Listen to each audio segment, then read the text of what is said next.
We just got back from seeing The Intruder. And we'll be right back with your non-spoiler review.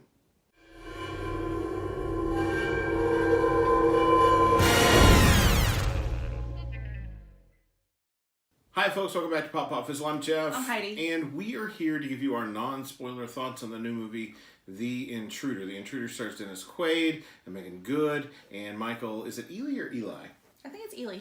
Ealy. Yeah, okay. Michael Ealy. I've seen him in a lot of things. I have too. I've seen Meagan Good in quite a few things. Yep. This Dennis Quaid guy I've never heard of though. Oh, I know. Has he ever been in anything? Looks like a total homeless person actually. Yeah. Okay, so these are going to be our non-spoiler thoughts. If you haven't seen the movie, you don't have to worry about being led on to any secrets here. This is not that kind of review.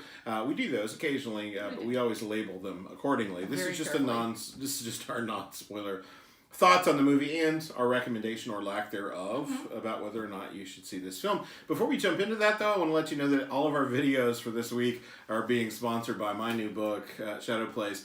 If you go to my web store, which is right here below Heidi, you can find the address for that. Use promo code Shadow. You corrected me on that last time. I forgot again. Shadow. We'll get you 20% off. If you want me to sign it, I'm happy to do that as well. If not, that's fine too. If you prefer to shop through Amazon, they don't have a promo going, but you can buy it there as well. Okay, so going into this, you and I had watched the trailer for this. We did. Maybe even a couple. I don't remember. I think it was just one. We maybe only reacted to one. I think I've seen two. I was going to say maybe we reacted to one and then we saw one. That happens. Sometimes we see them in the theater and don't get to react to them.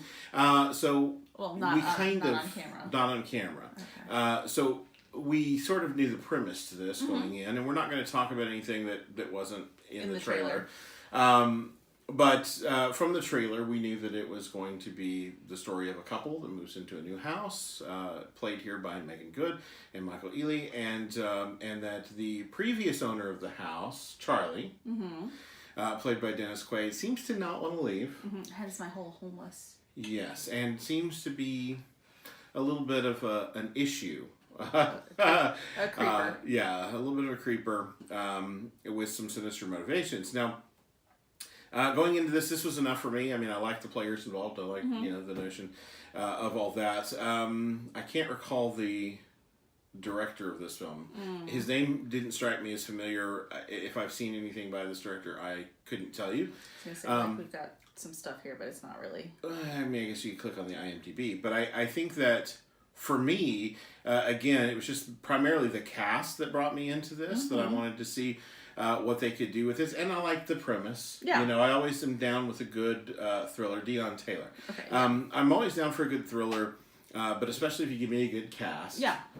People who we can trust to really pull it off. Yeah. So I went into this just with those thoughts, and I ended up having a good time. Yeah. I felt like all the performances were solid. Yeah. Nobody was phoning it in. No, I particularly felt like Dennis Quaid struck that menacing vibe in a really creepy, solid way. Definitely. We saw some of that in the trailer, but I really think his performance was solid in this, and not the usual kind of role for him that we see for him. No, not at all. I was going to say something and I can't remember it now.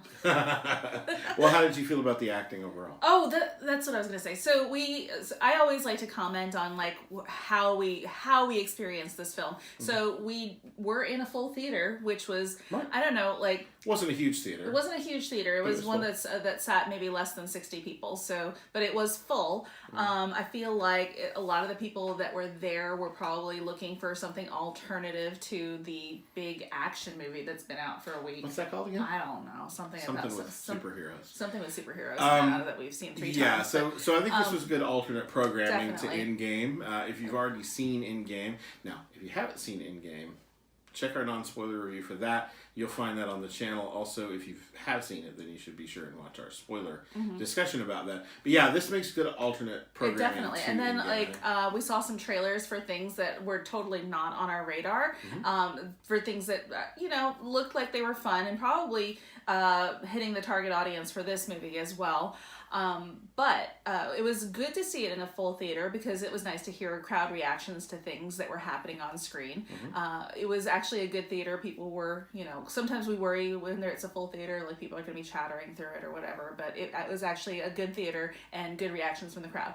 I enjoyed this movie. I thought it was a lot of fun, and I expected for a horror movie, so there was some tension and there was some I wouldn't necessarily say it was horror. Not really horror, but thriller. But like there were times where I was like kind of grabbing on, and just like we knew some things were very telegraphed, but other things were surprising. So it was. But you could hear gasps and sort of when creepy things are happening and that sort of thing.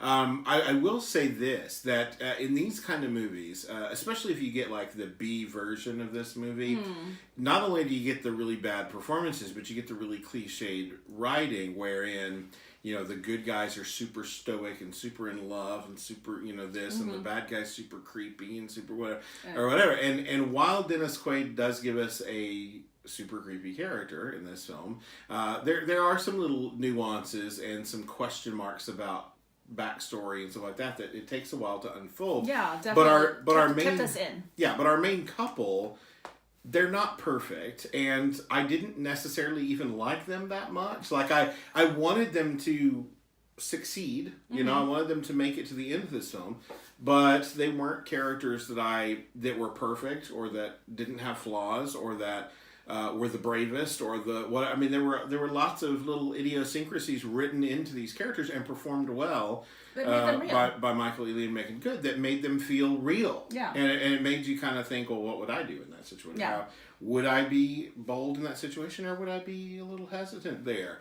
I think this is a good film for that reason. Yeah, I think it avoids a lot of cliches. Now, if you've seen this kind of movie before, you're probably going to feel like, well, I've seen this kind of thing before. But I think the performances really add a dimension to it that a lot of other films of this type don't have. Yeah.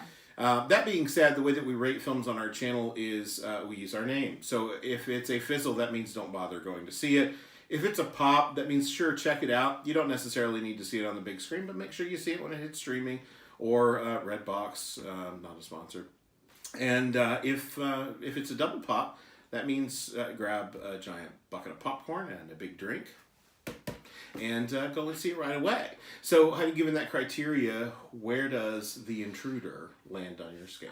It lands as a solid pop. Absolutely. Okay. I really enjoyed this movie, but I don't necessarily think that it is something that needs to be seen on a big screen. Now, if the general fare that's out at this time is not for you and you just want to see a movie, go for it. But this is also something that can totally be watched at home, streaming or Blu-ray or whatever. Sure, I'm going to land on the solid pop as well, and again, just for that reason. I thoroughly enjoyed my time in the movie tonight, had a good time with these characters and with this story, but there was nothing about it that requires big screen viewing.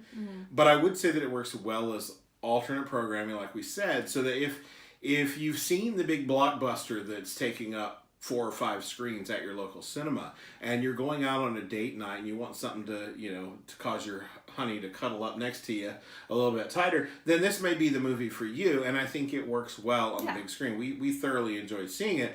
It just doesn't require the big screen treatment. So anyway, those are our thoughts on this. If you've seen The Intruder, you can let us know down below. Just be careful not to leave any spoilers for anybody who may not have seen it.